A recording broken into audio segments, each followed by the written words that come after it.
pues el día de hoy, la plática que voy a darles, de antemano una disculpa, porque sí voy a utilizar algunos términos científicos para los que no les gusta o no manejan mucho el lenguaje científico. Vamos a revisar algunos conceptos básicos, enfocados pues a una parte que le puse de título, ¿los peces se enamoran? Bueno, pues desde muy pequeño me han llamado la atención los peces, me han gustado, tenía mis acuarios, ¿no? Desde muy niño siempre he tenido la fascinación de los pececitos, ¿no? Y pues resulta que, pues, desde que terminé la carrera y empecé a trabajar en investigación, pues me ha tocado hacer inventarios de especies en diferentes lugares y estuve trabajando mucho con los peces, ¿no? Entonces, lo más genial es que me pagaban ya por ir a contar peces, que es un trabajo medio raro, ¿no? O sea, ¿quién dice, ay, te pagan por contar peces? Pues a mí me pagan por contar peces, que es un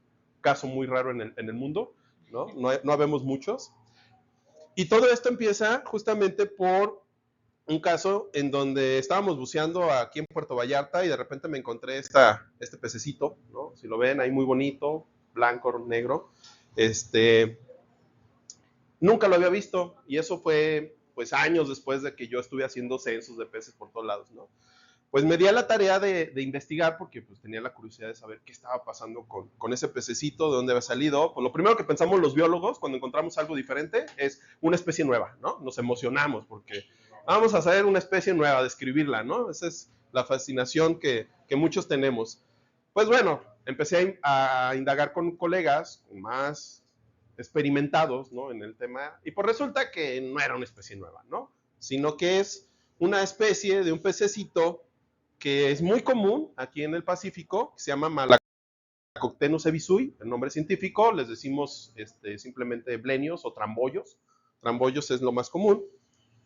Y resulta que eso que estamos viendo es un macho en celo, ¿no? Es un macho que está, pues, dando señales a las hembras de que él está fuerte y es guapo y tiene dinero. Entonces, le llama la atención, es para llamar la atención de las chicas, ¿no? Y esto que vemos aquí, bueno, más de este lado y la que está ahí en el video, es una hembra, ¿no? Entonces resulta que el pececito estaba cortejando a una hembra, ¿no? ¿Qué pasa cuando el macho no está en celo? Tiene este patrón de coloración, ¿lo ven? Es cafecito con la cola negra. Ya no está tan llamativo, ¿verdad?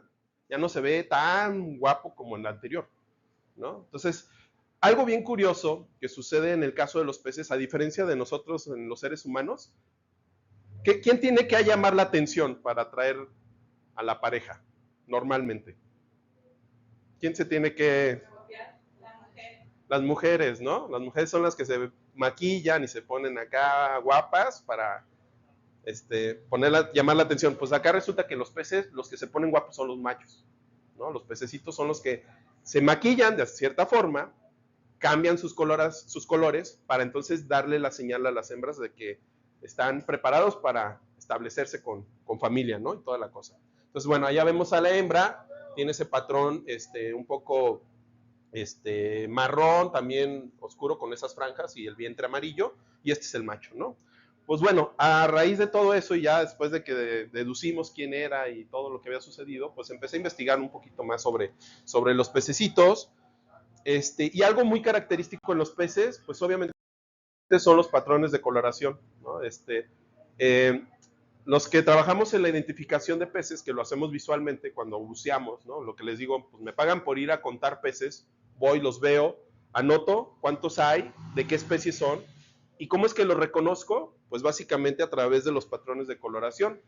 Los peces, sobre todo los que viven en los arrecifes de coral y de otros tipos, pues generalmente tienen patrones de coloración muy llamativos, ¿no? Que son muy persistentes, de manera que pues siempre, a excepciones como ahorita vimos, que pueden cambiar, siempre van a mantener una coloración que vamos a poder recordar, ¿no? Entonces lo que hago yo es memorizar los patrones y memorizarme los nombres científicos. No me pregunten nombres de las personas que conozco porque luego se me olvidan, pero pregúntenme de los peces, eso sí, sí me acuerdo siempre, ¿no? Mis estudiantes luego les digo en clase, ¿verdad? No les prometo aprenderme sus nombres, pero pueden preguntarme nombres científicos de los animales, ¿no? Eso sí me lo sé. Entonces, bueno, esa es una característica que nos sirve mucho para poder reconocer a los peces en donde están, ¿no? Pero pues, la cuestión se complica, justamente en los casos como el que les comentaba ahorita, donde los machos cambian ese patrón para atraer a las hembras. Entonces ahora ya no tengo que aprenderme solamente un patrón, sino que ahora son 2 patrones del macho más el patrón de la hembra. Y empieza a complicarse un poco la cuestión en nosotros, ¿no? Pero eso tiene mucho que ver con la cuestión de, pues no tantos sentimientos, ahorita vamos a verlo, pero realmente, pues si es una forma de atraer a las hembras, pudiera ser que hay un enamoramiento en los pececitos. Los animales podrían presentar algún patrón de sentimientos. Y bueno, no es una pregunta que nada más me hice yo, sino que se han hecho otros investigadores en todo el mundo, ¿no? Y bueno, la pregunta, ¿qué es el enamoramiento? ¿Quiénes están enamorados? A ver, levanten la mano. ¿Sí están enamorados o no? ¿No están enamorados? Uy, qué poquitos, qué triste está este. No, ya. Sí. ¿No? ¿Qué sería el enamoramiento, Janet? ¿Tú qué? Porque tú dijiste ahorita. Bueno, pero pues es un sentimiento, pero sé que también son químicos en el cerebro. Es una combinación de varios factores, ¿no?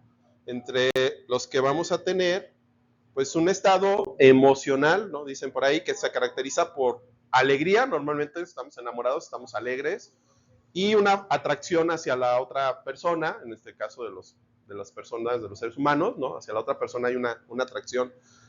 Pero, a final de cuentas, como dice Janet, efectivamente son procesos químicos, ¿no? Es una respuesta de procesos químicos complejos que, aunque suene luego de repente unos se estresan y se asustan, tiene que ver con fines reproductivos, ¿no? Final de cuentas, y la supervivencia de la especie, ¿no? Los animalitos, su objetivo es básicamente que la especie persista, ¿no? Entonces, bueno, hay procesos biológicos, hay procesos físicos y hay procesos químicos que se combinan para dar a eso que conocemos como el enamoramiento, ¿no? El amor o la simpatía por alguien o por algo. Entonces, eso pudiera llegar a suceder en animales, como en este caso los peces. ¿Los peces son inteligentes o no son inteligentes? ¿Ustedes qué piensan? ¿Qué saben? Pues tienen un cerebro, ¿no? A lo mejor no tan desarrollado como los mamíferos, pero capaz de poder dar respuesta a ciertas señales, ¿no? Entonces, bueno, en los animales, pues sí se han visto patrones muy relacionados con algo a lo que nosotros estamos familiarizados con los sentimientos, ¿no? Esto se conoce mucho más en mamíferos y en aves más que en peces, ¿no? Porque obviamente por los peces tenemos poca afinidad, ¿no? Hacia ciertos grupos animales, ¿no? Entonces, ¿qué es más característico? Pues los pingüinos, ay, los ven los pingüinos y todo el mundo, ay, qué tiernos, qué bonitos, ¿no? Ven a las nutrias, uff, se derrite uno viendo a las nutrias, ¿no? Y hacen sus manualidades y cositas, ¿no? Igual con las ballenas o con otros animales. Pero ven a los pecitos y dicen, ¿esos qué hacen? ¿No? Nada más están ahí existiendo, pareciera. Pero no, lleva mucho más, ¿no? Entonces, pues los peces tienen, como todos los seres vivos, un ciclo de vida, ¿no? Entonces, nacen, crecen, se reproducen, mueren, ¿no? Parten algunos de huevos, otros parten directamente de la madre y entonces empiezan a desarrollarse. Entonces, vamos a ver ciertas características, ¿no? Antes de llegar a responder esa pregunta de si los peces se enamoran. Gracias, Kenneth. Entonces, fíjense, hay muchas estrategias que utilizan los peces para lograr ese objetivo de reproducirse y de mantener a la especie, ¿no? Por un lado, tenemos aquellos que se llaman semelpáridos. Trucha con los conceptos, ¿no? Ya les dijeron que hay examen. Ok, perdón por esos conceptos. Yo no los inventé, ¿verdad? Así estaban ya. Los semelpáridos son especies que tienen la oportunidad de reproducirse una sola vez en todo su ciclo de vida. Nacen, crecen, se reproducen y mueren. Literalmente. O sea, ya no tienen chance de otra ocasión. Si no la aprovechan a la primera, lástima, ¿no? Así se fue su vida. Algo muy conocido, pues son los salmones. Los salmones, Los adultos ya están en el mar, hacen una migración por los ríos, ¿sí? Hacia las partes más altas, donde desovan, ¿sí? Las hembras desovan los huevecillos. ¿Por qué lo hacen esto? Porque es una estrategia para darle más éxito o más, pues ahora sí que, ay, ¿cómo se me escapó la palabra? Darle más facilidades a sus crías de que puedan crecer, nacer y crecer antes de que se los coman. Porque si pusieran los huevecillos en el mar, otras especies se los comerían y ya no podrían desarrollarse. Entonces, lo que hicieron los salmones es desarrollar una estrategia evolutiva que dijeron, no, pues mejor nos vamos lejos de donde están los malos, nos vamos lejos, río arriba. Eso implica que los adultos invierten toda su energía en ese viaje hasta los ríos más altos. De manera que cuando llegan a desovar, ya están muertos prácticamente, ¿no? Se mueren ahí.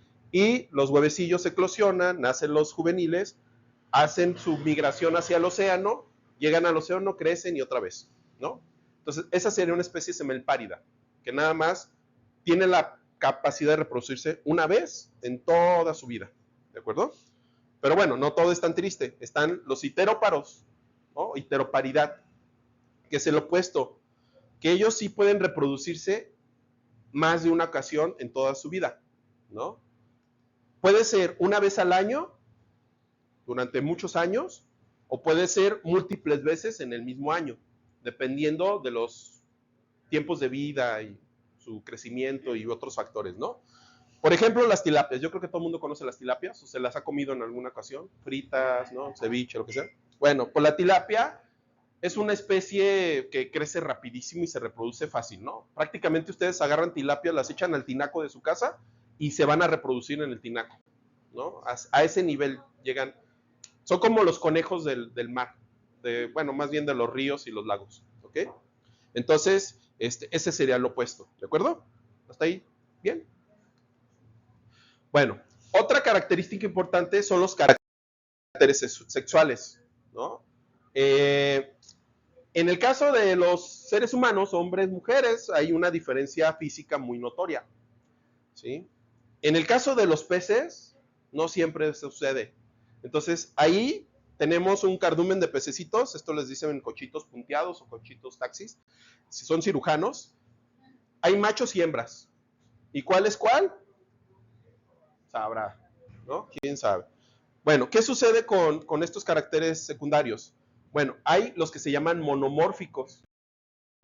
Es decir, que no vamos a poder distinguir machos de hembras. Todos son igualitos, ¿no? Solamente ellos saben cómo reconocerse. Y es uno de los casos que los científicos no hemos descifrado o no se ha descifrado el cómo es. Posiblemente pueden ser mecanismos químicos, algún tipo de movimiento, rituales. Hay muchas formas que pueden hacer para poder comunicarse, ¿no? No se comunican hablando como nosotros, pero ahí tienen otras formas. Pero bueno, ahí para nosotros es una cuestión un poquito complicada, ¿no?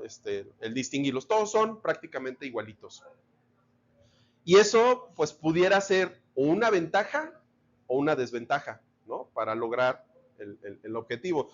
Pues, ¿qué tal que enamoran, pero resulta que no era la chica que le gustaba, era otro chico? Y no sea como el pez payaso. Es que esos son otros casos que vamos a ver. Porque sí, hay diferentes variantes, ¿no?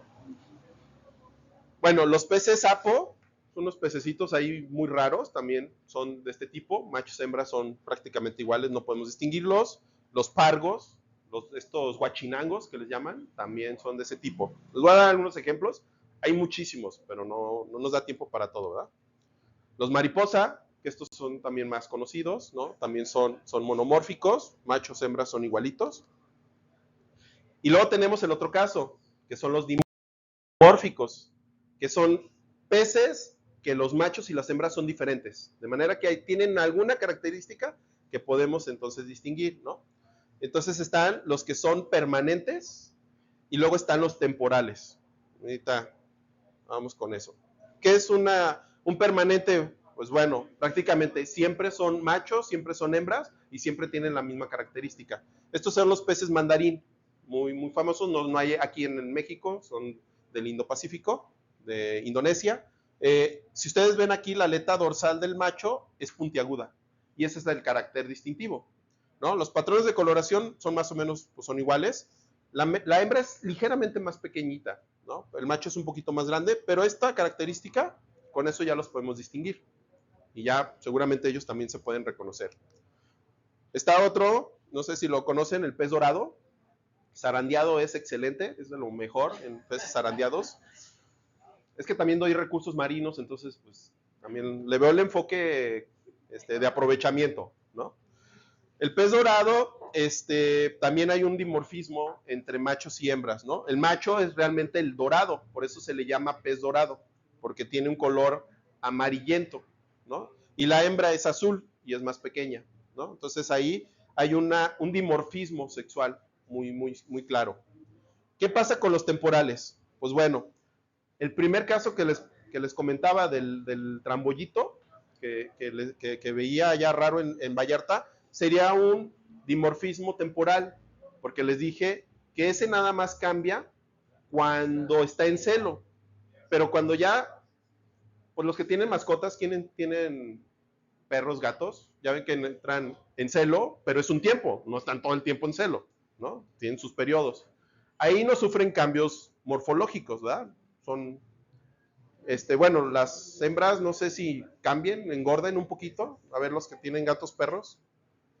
No, prácticamente no. Físicamente no tienen cambios, ¿no? Más bien de comportamiento.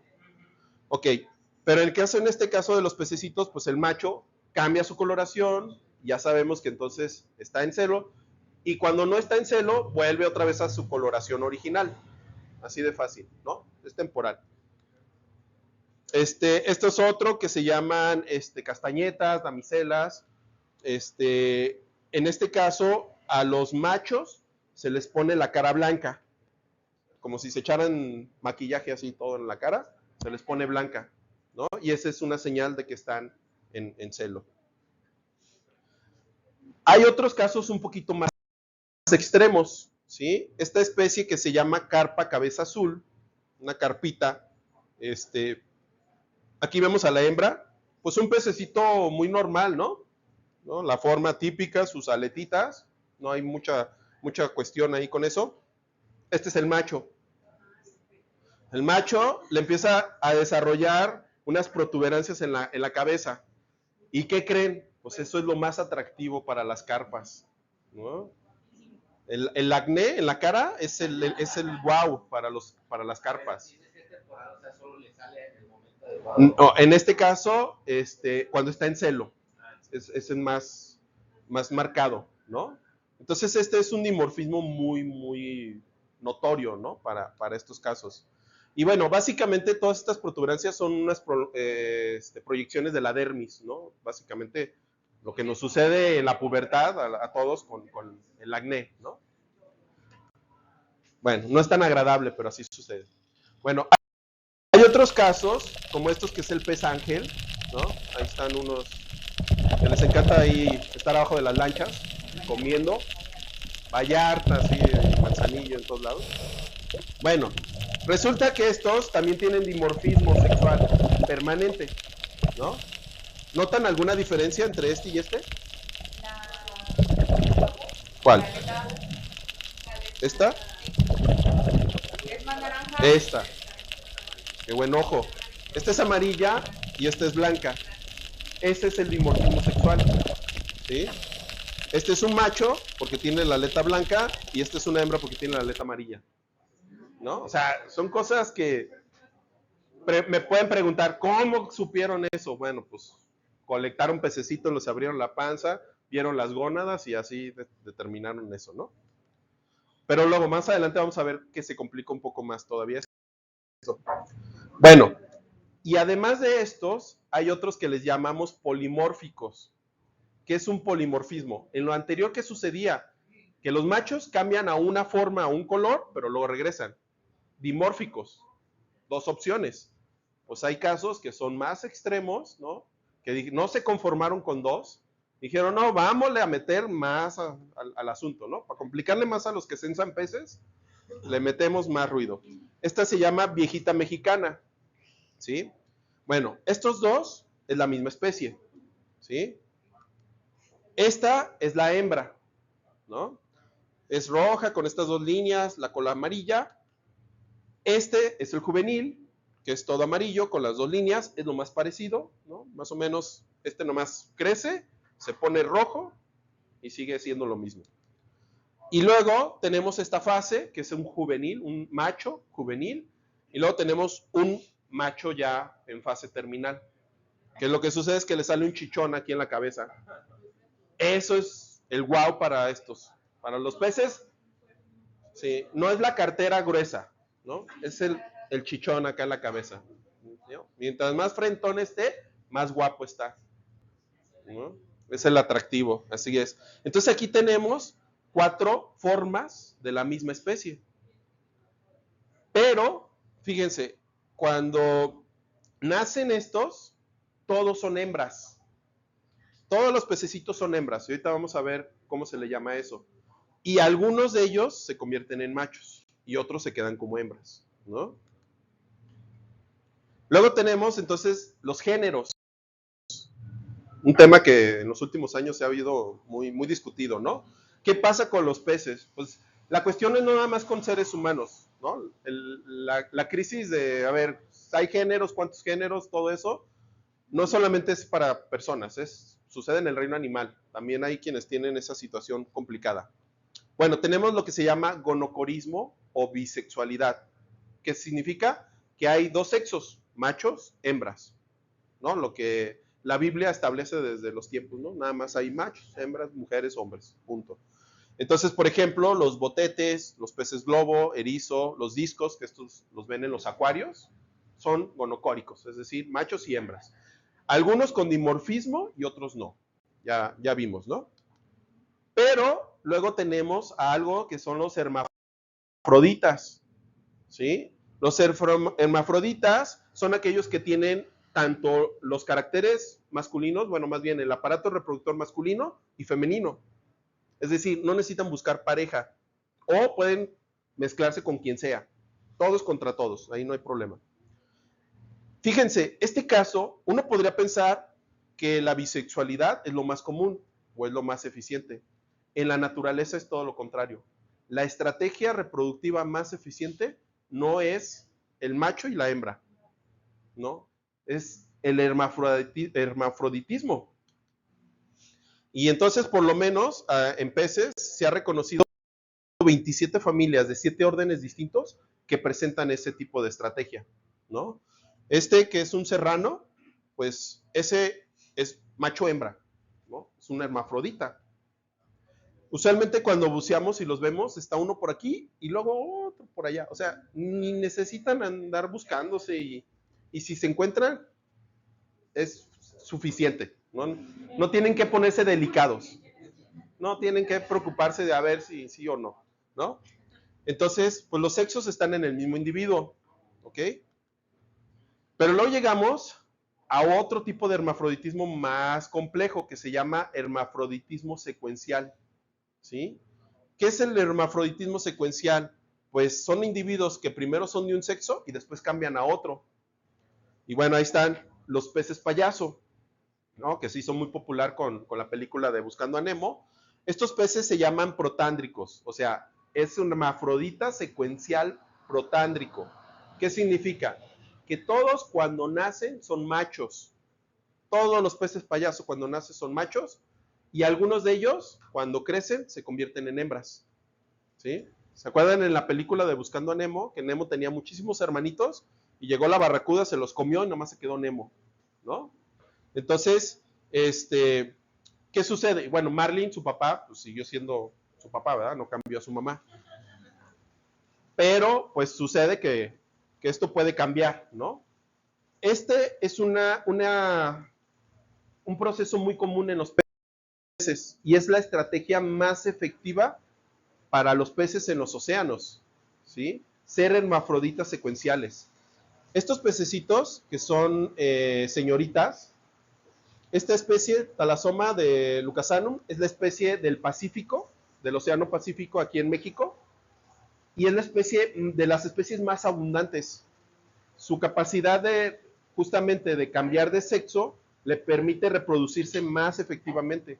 Entonces, cuando yo estoy contando peces, que estoy haciendo mis censos abajo del agua, me canso de, ya digo, hay otro talasoma ya. O sea, 100, 200, 500, 600. Son muy abundantes. ¿Por qué? Porque la estrategia reproductiva les funciona.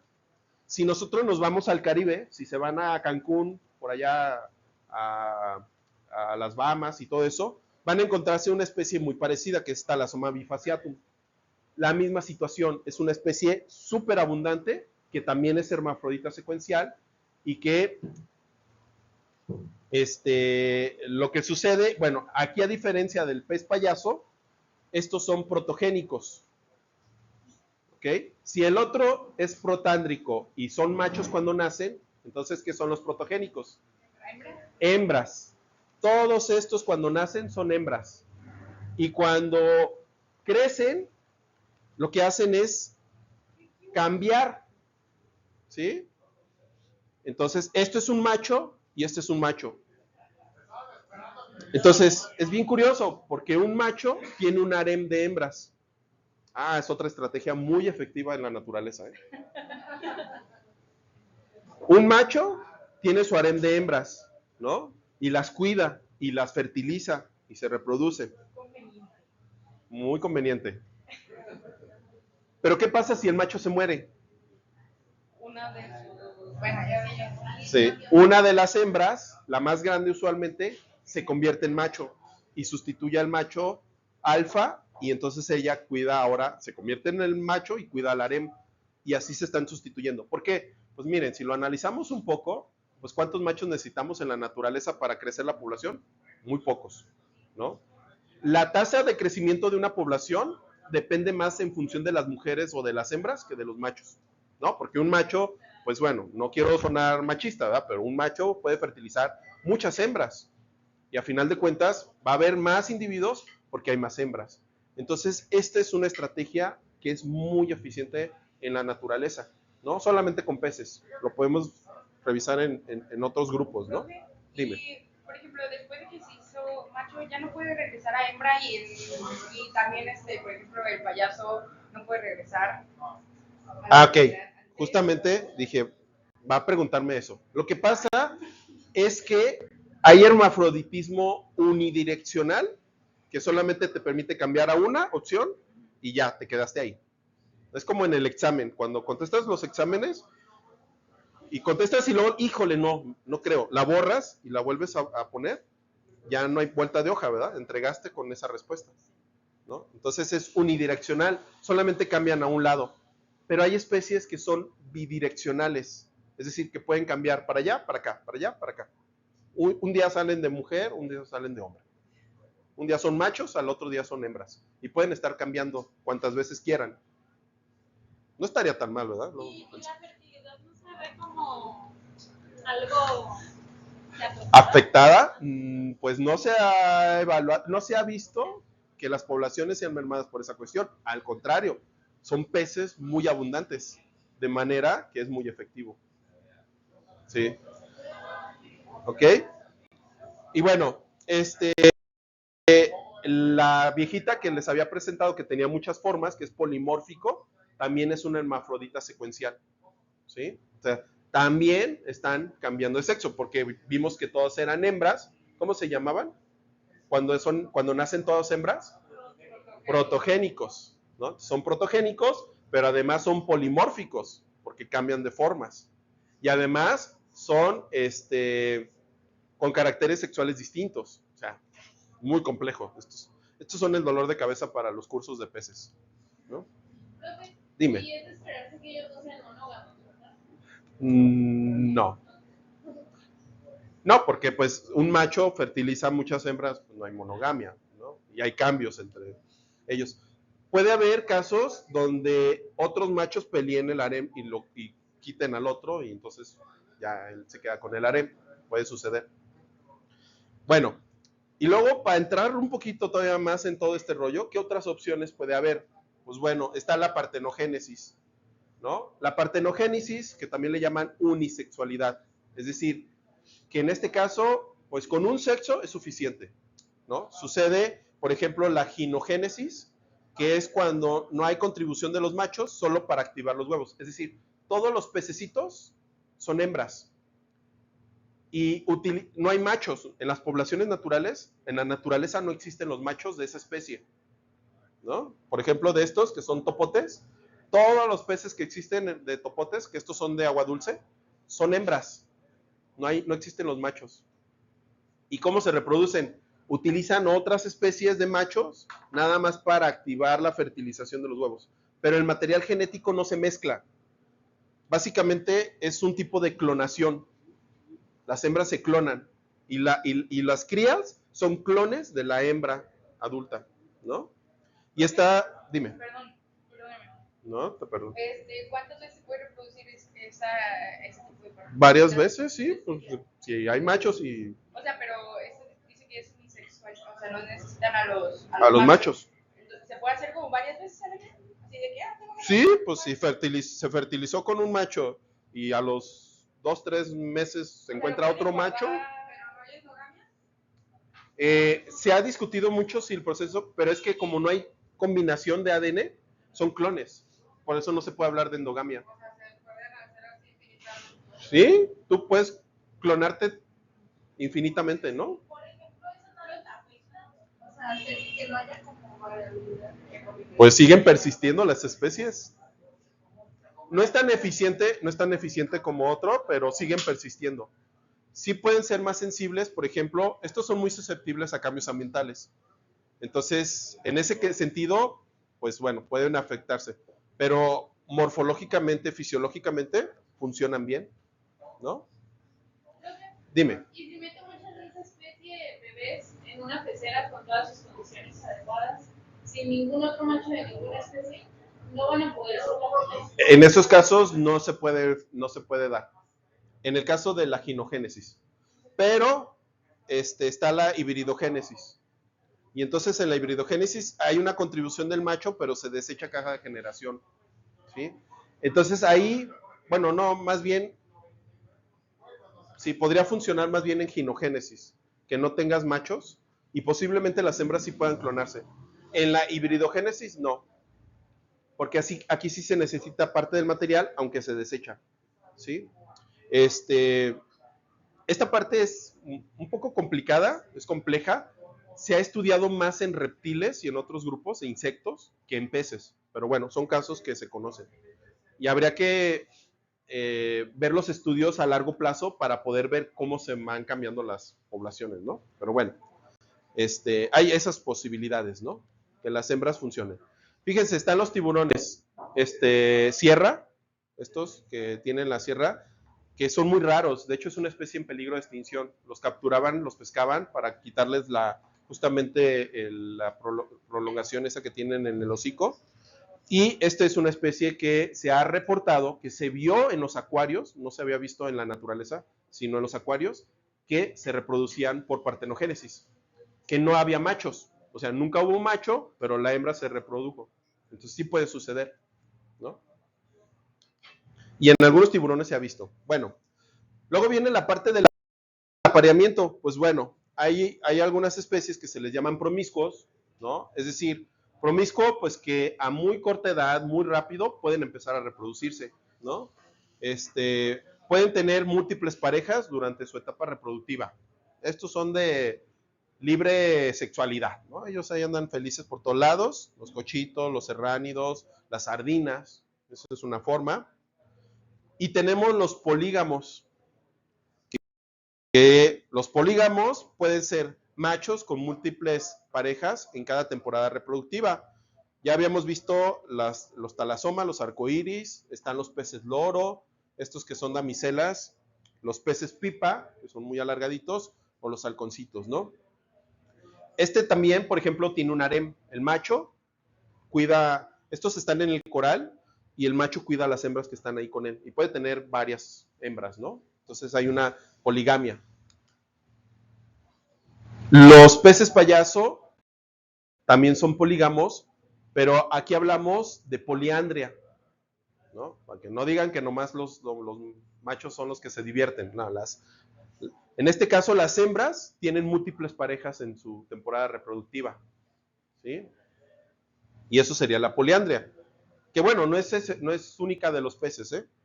Hay poblaciones humanas que también lo aplican, ¿no? Nomás hay que irse a otros países allá en Asia, donde las mujeres son muy listas.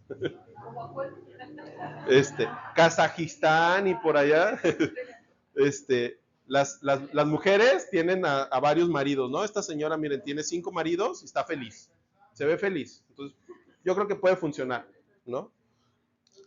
Bueno, los peces payaso también lo aplican. Y luego están los monógamos, ¿no?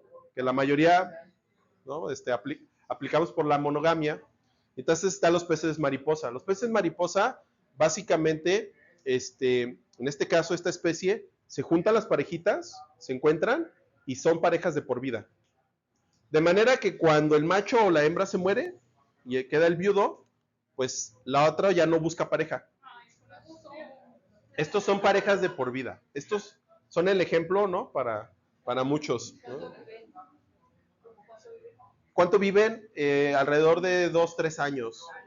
Son vidas cortas, ¿no? Profe, ¿no se ha estudiado por qué algunas especies son monógamas, otras? Porque son estrategias reproductivas y evolutivas. A lo largo de la historia de vida de las especies, han decidido, yo me voy por acá, yo me voy por acá. Como tú ahorita podrías decidir, ¿no? Si aplicas una monogamia o te vas a una poligamia. O sea, ahora el poliamor, que es muy popular también, tú lo decides, ¿no?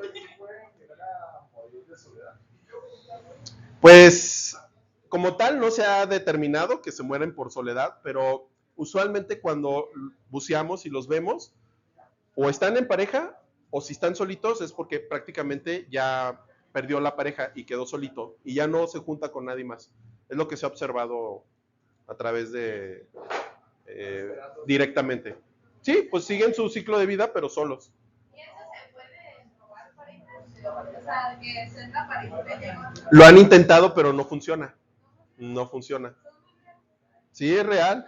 Sí existe la monogamia. Y fíjense, 168 especies se conoce que aplican la monogamia. Nada más para que tengan una idea. Actualmente hay reportadas 32,000 especies de peces. Solamente 164 hay monogamia establecida. O sea, quiere decir que todas las demás utilizan otra cosa distinta. Yo nomás lo dejo ahí a la decisión de cada quien. Los peces ángel también son monógamos, ¿no? Están esos dos. Y luego, bueno, hay quienes le invierten, ¿no? Hay quienes le echan ganas al asunto, ¿verdad? Porque luego hay quienes nomás, pues ahí, y ya, ¿no? Pero están los que le echan ganas y preparan su nido, ¿no? Están acá la mayoría sin preparación, básicamente los pececitos se encuentran, la hembra libera los óvulos en el agua, el macho libera el esperma en el agua, ni se tocan, ni se saludan, ni se dicen nada, ni se conocen, ¿no? Y paz, ¿no? Ya hicieron su objetivo. Pero hay quienes, pues sí le invierten y preparan un nido, ¿sí? Este es un video que por ahí salió en internet hace un tiempo y se hizo muy popular, de estos peces globo, que este es el macho, que esto que lo vieron, al inicio lo veían y no sabían qué era, en el fondo del mar, decían, ¿qué es eso? ¿Cómo se formó todo eso? Y ya después de estar ahí grabando y viendo, se dieron cuenta que era un pececito que nadaba y con las aletitas empezaba a darle forma. Todo esto es el nido que está preparando para ir a conquistar una chica y entonces pues ya convencerla, ¿no? Pues sí, la verdad es que luego se ve más atractivo un chico con casa, ¿no? Que uno que... Pues es que obviamente buscan las zonas donde convenga. No vas a ir a construir una casa ahí a la barranca, ¿verdad? Porque ya sabes qué va a pasar en temporada de lluvias, ¿no? Buscas un terreno adecuado. Ellos buscan el terreno adecuado, ¿no? Sí, obviamente no está permanente el nido, o sea, dura un tiempo, ¿no? Pero bueno, este es un caso. Se ha visto, por ejemplo, en los cíclidos, como la tilapia,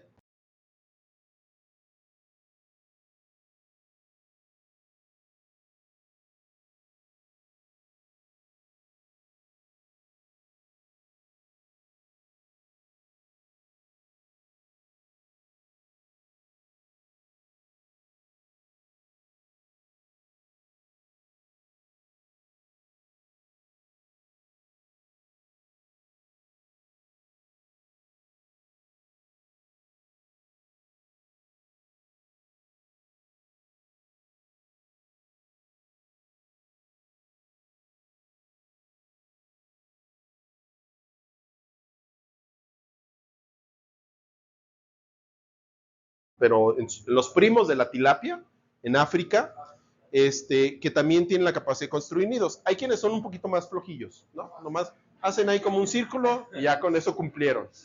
Hay quienes le echan más ganas y hacen formas más complejas, ¿no? Sí, sí, le invierten al asunto, ¿no? Entonces, estos que hacen como un tipo de pirámide ahí en cono, o los que hacen estas formas de estrellas, ¿no? Y eso, pues, es para justamente atraer a la hembra. Este es otro tipo de nido de los peces ballesta, ¿no? Este me tocó verlo en Chamela, aquí en la costa. De repente yo veía esto y esas piedras están ahí como medias acomodadas, y luego empecé a ver otra, y luego de repente, pues, empecé a ver a los peces, ¿no? Y los ballesta, estos, el macho está ahí, hace el nido, ya se junta con la hembra, pone los huevos y los dos se quedan cuidando, ¿no? Y se ponen agresivos, o sea, si tú te acercas, el macho empieza a quererte tirar mordidas, o sea, sí defienden el asunto. ¿A los humanos? A las personas, sí, he sufrido varias mordidas. Ballestas. No, son diferentes. Sí. En los estos son monomórficos, son iguales, macho y hembra, son igualitos. Pero, bueno, la manera de que los reconoces es que la hembra está sobre el nido y el macho está alrededor, la rodea. Entonces, si tú te acercas, el macho es el que va y te tira la mordida. ¿Sí? Bueno, estos son más conocidos, los beta, ¿no? ¿Han tenido betas? ¿Alguien ha tenido betas? Muy comunes. Bueno, sabemos que ellos hacen burbujas, liberan burbujitas y hacen su nido sobre el agua. Es uno de los casos más comunes, además del ritual que hacen, ¿no? Para aparearse. Bueno, la fertilización, hay opciones, ¿no? La mayoría de las especies tienen una fertilización externa. Lo que les decía, pues básicamente la hembra libera óvulos, el macho libera esperma, se mezcla y ya, ellos ni al caso. Dime. Claro. Dices que estos son monomórficos, pero sí tienen características sexuales. Internas. Ajá, y también de comportamiento. Y de comportamiento puede ser. Sí, bueno, a simple vista no vas a saber si es macho o hembra. Ya con el comportamiento, cuando están en el nido, pues sí puedes verlo, pero si no están en el nido, no están en reproducción, es muy difícil, ¿no? Los ves nadando ahí por todos lados. Bueno, la fertilización, como les decía, puede ser externa, liberan los óvulos. La mayoría de las especies eso hacen, ¿no? Sí, la mayoría de las especies son medios aburridos en ese sentido, ¿no? Nomás ahí avientan por todos lados. Pero hay especies que entonces realizan fertilización interna, entonces donde ya hay una cópula, ¿sí? Hay un contacto físico, entonces ya se pone el asunto más interesante. Los tiburones gata, los guppies, ¿no? Y aquí ya hay otros caracteres sexuales distinguibles, ¿no? En el caso de los guppies, tienen una prolongación aquí que se llama gonopodio, que es para poder fertilizar a la hembra. Entonces ya hay un carácter sexual más distinguible. En el caso de los tiburones, tienen estos que se llaman gonopterigios o claspers, que sirven también para fecundar a la hembra. Y tienen dos, porque luego de repente se ponen de lado, y como puede ser de un lado, puede ser del otro, ¿no? Entonces, para no perder la oportunidad, todo lo han pensado, ¿no? Lo han visto metódicamente. Y hay casos muy sobresalientes, como que son los elacantos, que son dinosaurios vivientes, ¿no? Son los peces más antiguos que se conocen hoy en día y que se ha descubierto que también tienen fertilización interna. Que eso, pues, es una cuestión no tan buena, porque pues, se tienen que encontrar dos celacantos y pues casi no hay celacantos, por eso están al borde de la extinción posiblemente, ¿no? Eso complica un poco las cosas. Y bueno, todo eso puede llevar entonces a lograr el éxito, ¿no? De encontrar la pareja o de generar la descendencia. Y bueno, viene la parte de las crías, ¿no? Los niños. Ahora, ¿qué hacemos con ellos? Bueno, pues hay peces que tienen cuidado parental, ¿no? La mayoría no tienen cuidado parental. Los huevecillos andan en el agua, los pececitos andan volando y que Dios los cuide, ¿no? Ahí cada quien por su cuenta. Pero, pues hay otras especies que sí le invierten a cuidarlos, ¿no? Tenemos el caso de los caballitos de mar, muy conocido, que lo que hace, pues el macho es el que incuba los huevos en el marsupio, en el saco como los canguros, y ahí eclosionan los huevecillos y salen los pececitos. Estos que son sus primos son los peces pipa, los huevecillos los mantiene el macho igual en el vientre hasta que eclosionan. Hay otros casos más extremos donde hay incubación bucal. ¿Qué significa esto? Que los peces toman los huevecillos y los meten dentro de su boca, ¿sí? Sería como eso. Y ahí los mantienen hasta que eclosionan y salen los pececitos, ¿no? De manera, bueno, estos peces son algunos de los que lo hacen. Y pues cuando ya eclosionan, las crías pueden entrar y salir de la boca de la madre. Se asustan y ¡pum! Entran. Y luego ya está todo bien y se salen, ¿no? Estos peces acá del pesca veneno se protegen con las espinas de los... Sí, están entre las espinas. Se esconden ahí. No, bueno, es ahí. Es nada más para protegerse, ¿no? El pez que los cuida no se alimenta, Mientras los tiene en la boca no se está alimentando. ¿Y cuántos los huevos? En los huevecillos las hembras tienen que tener reservas hasta que eclosionan los huevos para poder alimentarse. ¿Sabe cuánto duran en incubación? En incubación son días. Sí, son 15 días, 20 días, dependiendo las... ¿Cómo decimos los biólogos? Depende de la especie. Bueno, pues todo este es el panorama de lo que tiene que ver con la cuestión de reproducción que decíamos al inicio, el enamoramiento. Tiene que ver con cuestiones físicas, biológicas, químicas. Todo eso está involucrado en ese sentido. Entonces, ¿realmente los peces pueden llegar a enamorarse? Pues han empezado a hacer estudios, investigaciones para tratar de probar eso. Y se ha visto que responden como lo hacen los humanos cuando se separan de su media naranja. Es decir, que cuando ya se formaron parejas, hicieron el clic, el match, ¿no? Y los separan, entonces hay cambios en el comportamiento de los pececitos, ¿no? Hay un estudio que desarrollaron unos investigadores en Francia, ¿sí? Es como de los pioneros en toda esta temática, en donde a las parejitas las separaron y estuvieron viendo el comportamiento de las hembras y resulta, ¿no? Hicieron ahí unas tipo jaulas para separarlos, les pusieron alimento con tapitas. Cuando estaban las parejas unidas, cuando están enamorados los peces, eran activos, tenían ganas de vivir. No sé a qué me recuerda eso, ¿no? Entonces les ponían el botecito con alimento tapado, de manera que los pececitos empezaban a buscar el alimento para comer y sobrevivir. Cuando separaban al macho de la hembra generalmente entraba en depresión, de manera que ni siquiera intentaba abrir el botecito, hasta se morían de depresión, ¿sí? Y entonces con ese tipo de experimentos, pues se dieron...